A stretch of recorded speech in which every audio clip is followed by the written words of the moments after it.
আজকে করব দুধ চিতই। আসসালামু আলাইকুম everyone, welcome to my cooking টাইমে। আজকে অন্যরকম একটি রান্না নিয়ে আপনাদের সামনে চলে আসলাম। আজকে আমার ছোট্ট এই মিনি কিচেনে একটি রেসিপি তৈরি করব। আজকে আমি দুধ চিতই তৈরি করব। তো প্রথমে আমি চিতই পিঠাগুলো তৈরি করে নিচ্ছি। মালসাটা গরম হয়ে গেছে, তো এদিকে মালসাটা গরম হয়ে যাওয়ার পর আমি পিঠাটা দিয়ে দিলাম, তারপর ঢাকনা দিয়ে ঢেকে দিয়েছি।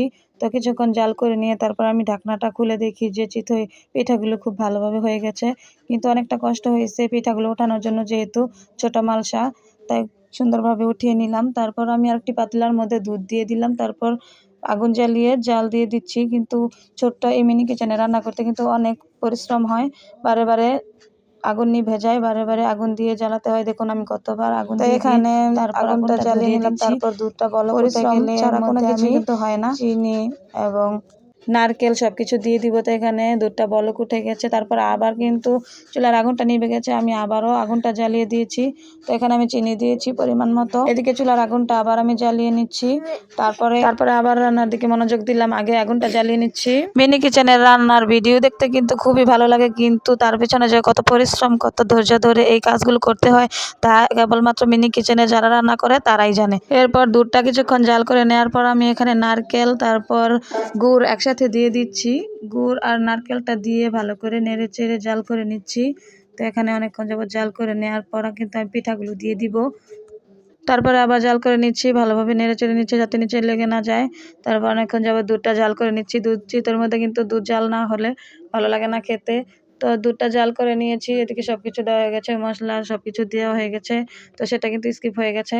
তো এখানে আমি এখন উঠিয়ে রাখা পিঠাগুলো এখন দিয়ে দিব। তো এদিকে আমি জালটা আবারও ভিতরে ভালোভাবে দিয়ে দিচ্ছি। এদিকে পিঠাগুলো নিয়ে নিলাম আর একে একে দিয়ে দিলাম।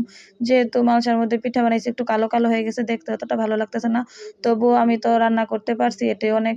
যেহেতু মিনি চুলায় রান্না করতে অনেক কষ্ট হয়, যেরকম হয় তাতে অনেক খুশি। এরকম আরও ছোট ছোট রান্নার ভিডিও দেখতে চাইলে কমেন্ট করতে পারেন। ভালো লাগলে লাইক কমেন্ট শেয়ার করবেন, চ্যানেলটি সাবস্ক্রাইব করবেন, অবশ্যই পাশে থাকবেন, ফলো দিয়ে রাখবেন যারা ফেসবুক থেকে দেখছেন। 1 বছর যাবৎ ফেসবুকে কাজ করতেছি, অনেক ভিডিও দিয়েছি, কিন্তু এই মিনি কিচেনে ভিডিও দেওয়ার পর যতটা সাড়া পেয়েছি ততটা সাড়া কিন্তু কোনো ভিডিওতেই পাইনি, যার কারণে এখন মিনি কিচেন নিয়ে রান্না করতে হয়, মিনি কিচেন নিয়ে কাজ করতেছি। কিন্তু করতে কিন্তু ভালোই লাগে, যখন দেখি যে ফেসবুকে ভিউজ ভালো আসে, তখন কিন্তু যে কোনো কষ্টই হোক না কেন এই ভিডিও নিয়ে কাজ করতে কিন্তু ভালো লাগে। তো এখন কিন্তু মিনি কিচেনের ভিডিও দেওয়ার পর থেকে আমার পেজটা অনেক ভালো আছে, ভিউজ হয় মাশাআল্লাহ অনেক। তারপর থেকে এখন মিনি কিচেনের ভিডিও আমি দিয়ে যাচ্ছি।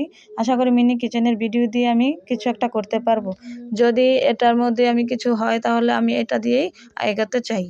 অনেকে তো অনেকভাবেই ভিউজ পেয়ে থাকে, কিন্তু ট্রাই করে দেখতেছি কোনভাবে ভিউজ বাড়ে। তো এখন দেখলাম যে মিনি কিচেনের ভিডিও দেওয়ার পর থেকে আমার ভিডিওতে প্রায় 1000, 2000, 3000, 4000, 10,000 প্লাস ভিডিওর ভিউজ হয়। তাই আমি মিনি কিচেনের ভিডিওটা রেগুলার দিয়ে যাচ্ছি। তো সবাই ভালো থাকবেন, সুস্থ থাকবেন, আল্লাহ হাফেজ।